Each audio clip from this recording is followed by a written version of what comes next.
Itu akan merusakmu, akan jadi sumber kegagalanmu. Mengaji Hening bersama Dr. Fahrudin Faiz. Mari kita simak.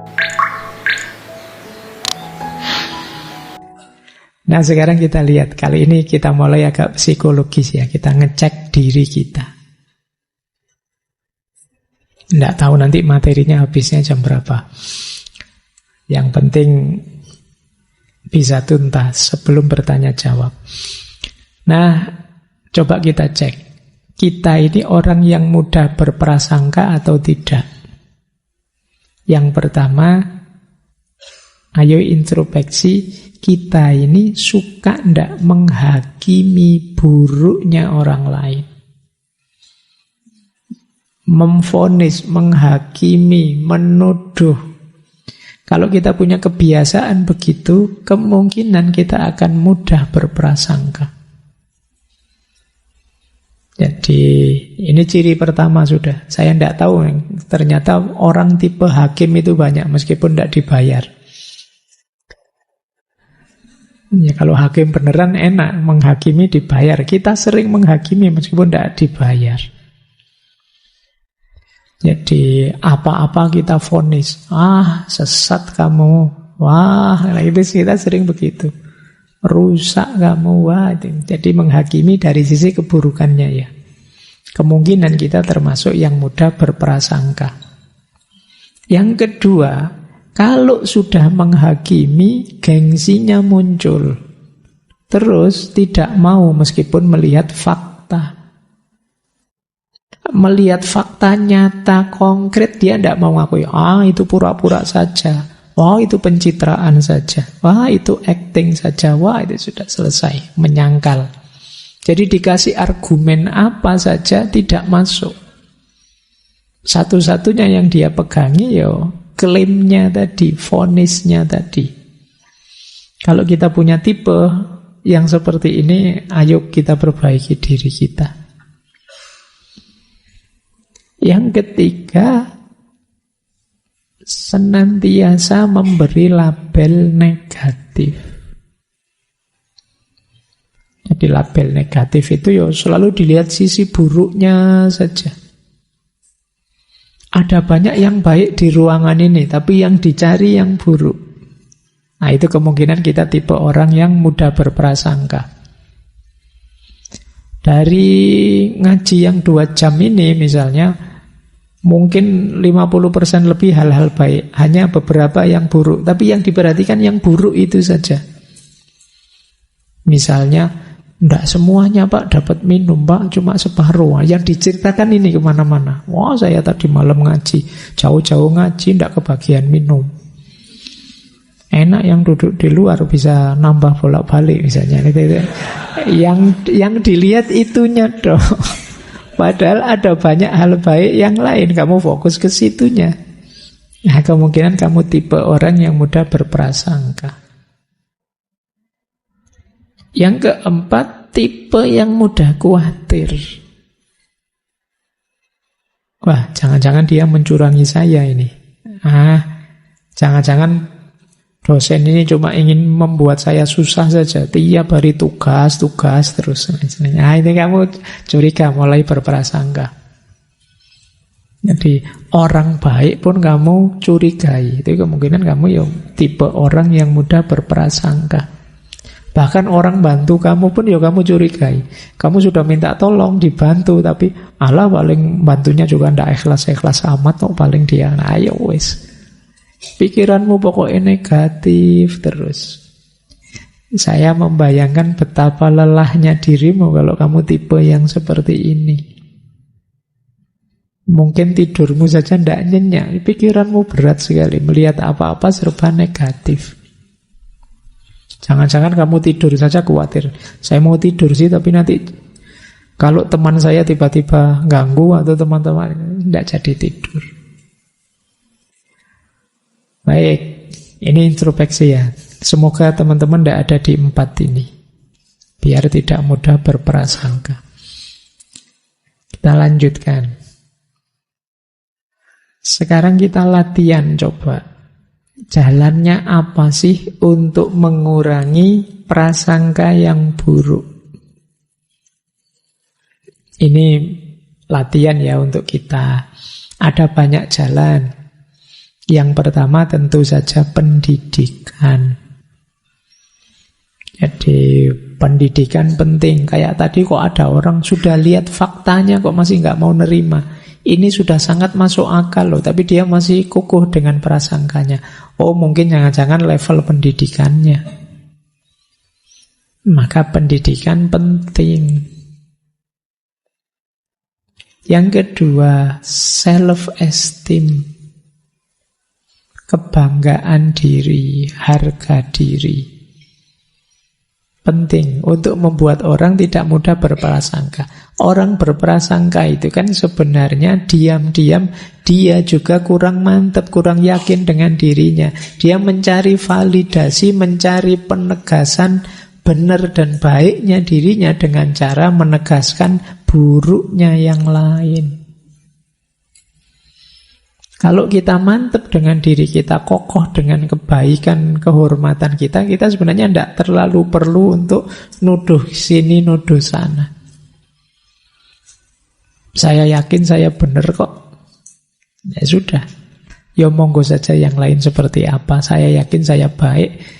Insya Allah saya ada di jalan yang benar misalnya. Yang lain seperti apa? Mungkin ada orang baik di sekeliling saya, ada orang buruk juga, monggo saja. Kita tidak terlalu heboh, tidak terlalu sibuk nembak kiri, nembak kanan untuk mencari salahnya orang lain.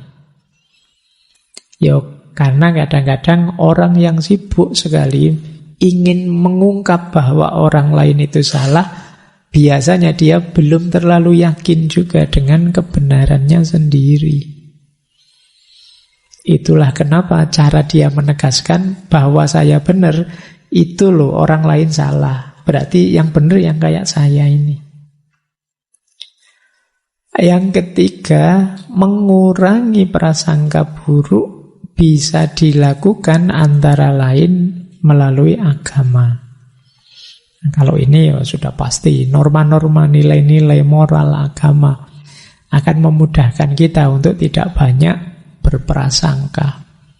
Kita diminta tulus, kita diminta jujur, kita diminta tidak sombong, kita diminta tidak zalim. Ini kan dalam rangka bisa menghalangi prasangka-prasangka. Kalau moral, spiritual, agama masih sulit, ya hukum lah.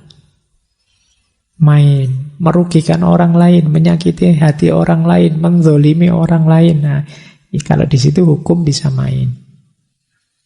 Meskipun mungkin masih belum ada undang-undang tentang ghibah misalnya. KUHP nomor sekian-sekian, orang yang ngerasani tetangganya misalnya tidak ada. Jadi tapi hukum bisa. Kalau memang terlalu parah efeknya, misalnya prasangkamu keterlaluan, merusak nama baiknya orang, menghancurkan kehormatannya orang, nah hukum bisa turun. Maka kesadaran tentang hukum bisa mengurangi prasangka-prasangka. Mungkin juga bisa lewat jalur sosial. Lewat jalur sosial itu kebersamaan di tengah masyarakat. Kalau kita dekat, kita akrab, saling empatik, ya tidak muncul prasangka-prasangka buruk di tengah-tengah kita. Kita punya tujuan bersama, kita ingin nyaman bersama-sama, kita ingin saling mendukung di tengah masyarakat kita. Inilah tujuan bersama namanya. Bisa meminimalisir lahirnya prasangka-prasangka. Dan tidak kalah pentingnya yang terakhir, mari kita putus siklus prasangka. Tuduhan-tuduhan tidak berdasar, anggapan-anggapan negatif. Mari kita putus, jangan diwariskan lagi, jangan diwariskan lagi. Siklusnya kita tutup, kita memulai kehidupan baru yang lebih positif, bersih dari prasangka-prasangka buruk. Diingat-ingat prasangka tadi definisinya anggapan negatif yang tanpa dasar. Nah, yang seperti ini yang harus kita hentikan. Baik, kita lanjutkan lagi. Nah, Kalau kita sendiri ternyata orang yang berprasangka itu, apa yang harus kita lakukan? Pak, saya ternyata kemarin berprasangka, Pak. Apa yang harus saya lakukan? Yang pertama, cari sebabnya, akarnya dari mana. Saya itu kok tiap kali lihat orang kayak gitu, saya anggap ini orang jahat. Itu akarnya di mana sih, kapan? Ini dalam rangka kita mencari obatnya. Kemudian, kok itu berhubungan dengan orang sekeliling kita? Untuk menghindari prasangka, justru ayo lebih dekat dengan dia. Ayo berinteraksi dengan lebih terbuka. Biar terbukti bahwa prasangka kita keliru.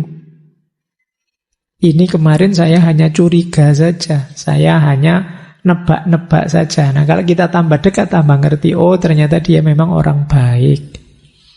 Oh ternyata memang dia orang yang layak dihormati. Itu ketika kita dekat. Jangan avoidant tadi, kita menjauh. Kalau kita menjauh, ya tak kenal maka tak aruf. Tak kenal maka ya tak sayang. Jadi ayo mendekat ya, biar kita saling kenal, biar kita ngerti aslinya. Jangan hanya dilihat casingnya. Dilihat dari luar mungkin kesan kita buruk, tapi mungkin bergaul tambah lama ya kita semakin sadar bahwa ternyata dia orang baik. Nah, bisa begitu. Pak, saya begitu, Pak. Saya mendekat lama-lama ternyata prasangka saya benar, Pak.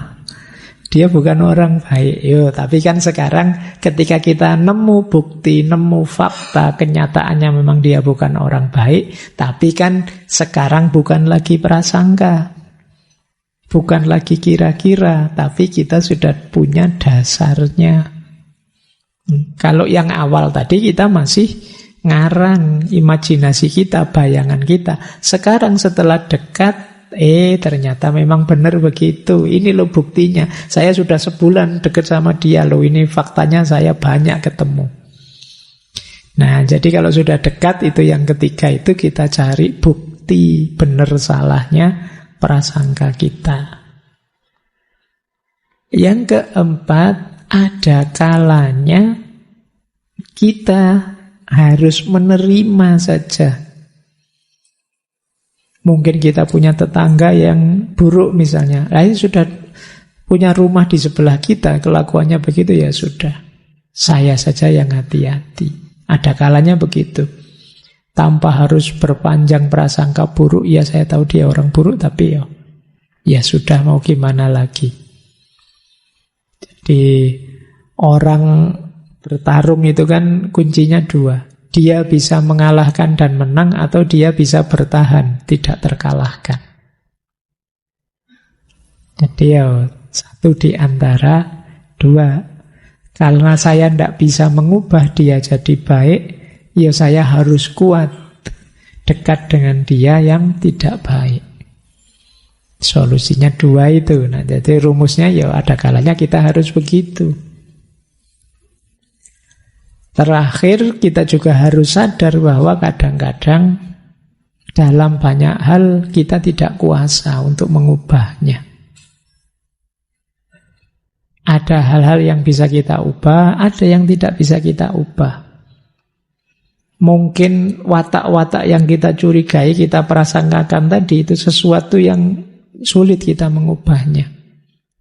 Nah, itu untuk menenteramkan diri kita sendiri, ya sudah, di luar kuasa kita, itu sudah. Kalau di luar kuasa kita, ya kita tidak harus mati-matian capek untuk mengubahnya. Nanti kita habis energi, waktu banyak.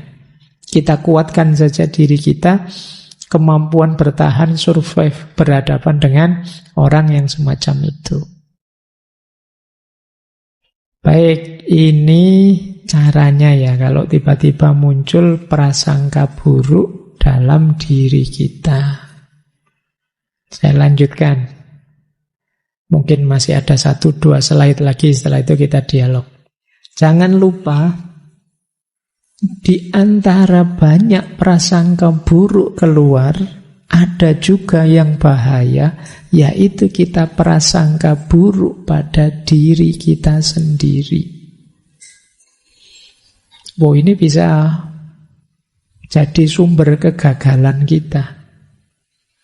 Bukan banyak orang yang mempersepsi sangat negatif dirinya. Jadi prasangka buruk pada dirinya itu, saya kasih contoh 5 hal. Semoga malam hari ini tidak ada yang punya prasangka buruk pada dirinya seperti ini. Yang pertama, merasa dirinya bukan orang yang berguna. Saya itu tidak ada gunanya Pak hidup di muka bumi ini. Apa manfaat saya? Menyusahkan saja. Menyusahkan orang tua, menyusahkan teman, menyusahkan dosen. Saya itu serba menyusahkan. Saya tidak ada gunanya Pak. Nah ini namanya prasangka buruk. Kamu underestimate pada dirimu sendiri.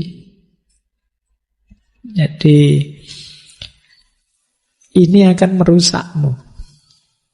Perasaan bahwa kamu tidak berguna, tidak berharga sama sekali, itu akan merusakmu, akan jadi sumber kegagalanmu. Wong manusia itu sering saya bilang bukan paket jadi, tapi paket potensi.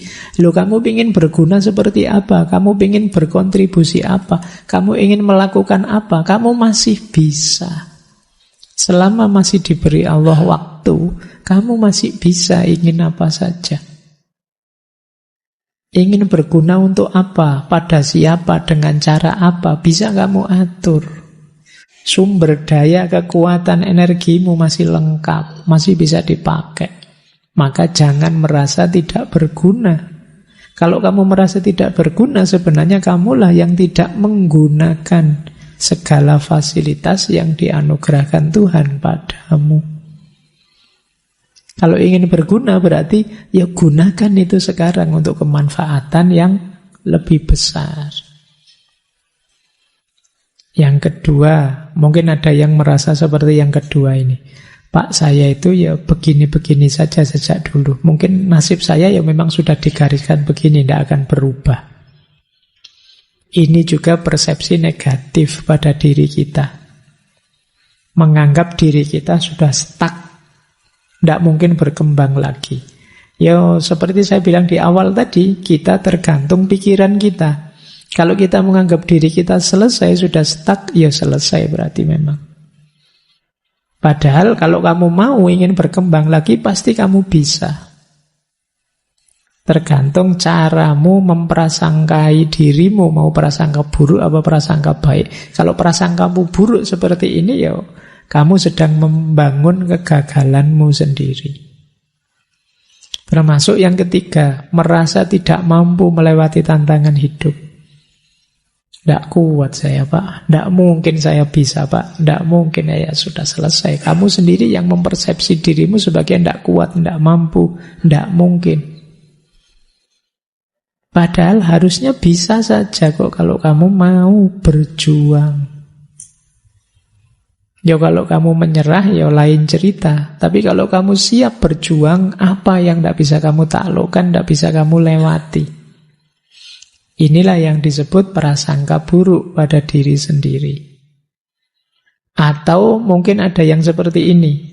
Pak, saya merasa masa depan saya gelap Pak. Tidak mungkin saya sukses di depan ini. Saya itu sudah tidak terlalu pinter, tidak kaya juga, kuliah aku malah filsafat. Terus kamu jadi apa? Saya besok ya Pak. Ya sudah. Wong yang membangun masa depan itu kan kalian sendiri. Lah kalau kalian yang ngelokro, kamunya merasa tidak mungkin, lah pastinya terus jadinya kan tidak berjuang. Ya mesti saja kalau tidak berjuang ya gelap. Jadi tidak tergantung siapa-siapa dan tidak tergantung apa-apa, ya tergantung kalian sendiri. Apakah terang, apakah gelap kan kita yang mewujudkannya. Ya kalau pengen terang, wujudkanlah. Cuma itu rumusnya gitu loh. Jangan menyiksa dirimu dengan prasangka-prasangka buruk. Yang terakhir juga begitu. Wah, ada yang tidak bisa diperbaiki nih Pak, saya itu sudah watak saya begini, mau gimana lagi? Kan ada orang begitu. Ciri saya begini, mau gimana lagi? Ya lagi-lagi saya ingatkan, manusia itu mau baik bisa, mau buruk bisa, mau berjuang dia bisa, menyerah juga bisa. Tergantung kamu milih apa untuk masa depanmu. Jadi kuncinya di kalian. Allah memberi anugerah luar biasa pada makhluk yang namanya manusia, itu adalah fasilitas untuk memilih. Jadi Allah memberikan semuanya, fa'alhamaha fujuraha wa taqwaha. Kamu mau milih baik, oke, buruk, oke, Allah memberi fujur dan takwa, kemampuan diilhamkan dalam diri kita. Ya besok kalau kita salah pilih, ya ada balasannya. Kita benar memilihnya juga ada pahalanya. Fama ya'mal misqala dzarratin khairan yarah wa ma ya'mal misqala dzarratin syarran yarah. Jadi ini prasangka buruk pada diri kita. Yang terakhir, ini sebenarnya saya ingin bahas panjang tentang husnudzon pada Allah dan suudzon pada Allah, tapi next time ya. Tadi mungkin di sesi prasangka yang agak religius, sufistik. Tapi sengaja saya angkat ini saja dulu karena menurut saya penting berhubungan dengan suudzon pada diri kita sendiri. Kadang-kadang orang terus suudzon pada Allah, prasangka buruk pada Allah. Anggap saja ini trailernya, nanti aslinya kita bahas lebih panjang kapan-kapan. Jadi jangan sampai ada 5 anggapan ini pada Allah, akan menyusahkan kita sendiri. Yang pertama apa? Menganggap Allah tidak sayang lagi sama kita. Saya kok rasanya hidup ini susah, terus berat, terus ini mesti Allah lupa padaku. Sudah. Jangan salah, Allah itu inda dzonni abdi, kata Allah. Sesuai prasangka hambaku. Ya, kalau kita nganggapnya Allah lupa, ya sudah. Ketika kita nganggap Allah mengabaikan kita, kan kita terus suka-suka kita. Nah, hidup kita akan tambah kacau. Yang kedua, menganggap Allah mesti tidak memberi apa-apa padaku. Allah mesti tidak akan memenuhi kebutuhan-kebutuhanku. Buktinya apa? Saya minta nilai A saja tidak dikasih-kasih. Saya minta ini tidak dikasih-kasih. Saya minta itu tidak dikasih-kasih. Ini namanya prasangka buruk pada Allah. Banyak doa yang tidak terkabul bukan karena Allah tidak mengabulkan doa, tapi kita sendiri prasangka kita buruk pada Allah. Kadang-kadang kita berdoanya juga setengah hati. Ya Allah, semoga saya bisa lulus cum laude. Tapi apa mungkin ya wong saya itu nilai saya sampai sekarang kacau, ndak karu-karuan. Yang kita sendiri yang jawab sendiri, ngatur-ngatur sendiri, ya sudah. Ana inda dzonni abdi. Jadi itu yang kedua, menganggap Allah ndak akan memenuhi keperluan kebutuhanku. Yang ketiga, menyangkal kebijaksanaan Allah atas kita. Nah, kita dulu berikhtiar. Saya itu Pak, pingin kuliah fakultas kedokteran di kampus negeri. Jatuhnya malah filsafat Pak. Gimana sih Allah itu? Nah, kita menyangkal ketetapannya Allah. Kita tidak percaya bahwa ini yang terbaik untuk kita. Ini namanya suudzon pada Allah. Kemudian yang keempat, merasa bahwa Allah mesti akan mengecewakanku. Mungkin karena aku sering maksiat, mungkin karena dosaku banyak, mesti Allah meninggalkanku. Kalau aku berdoa mesti tidak dikabulkan. Ini namanya suudzon. Pada akhirnya terus karena kita menganggap Allah tidak peduli sama kita, terus kita suka-suka kita, ya tambah hancur hidup kita. Inilah yang disebut prasangka buruk pada Allah. Makanya di banyak ajaran dari para ulama, para sufi, kita diminta husnudzon, baik pada Allah, pada sesama, bahkan pada diri kita sendiri. Disitulah nanti kita akan mendapatkan banyak manfaat, optimisme, manfaat individual maupun maslahat secara sosial. Insya Allah kalau dua ini lahir, Allah akan nambahi dengan namanya barokah. Terima kasih sudah menyimak. Semoga channel Mengaji Hening bersama Dr. Fahrudin Faiz selalu bisa memberikan ilmu, motivasi, dan kebermanfaatan. Salam sehat dan bahagia.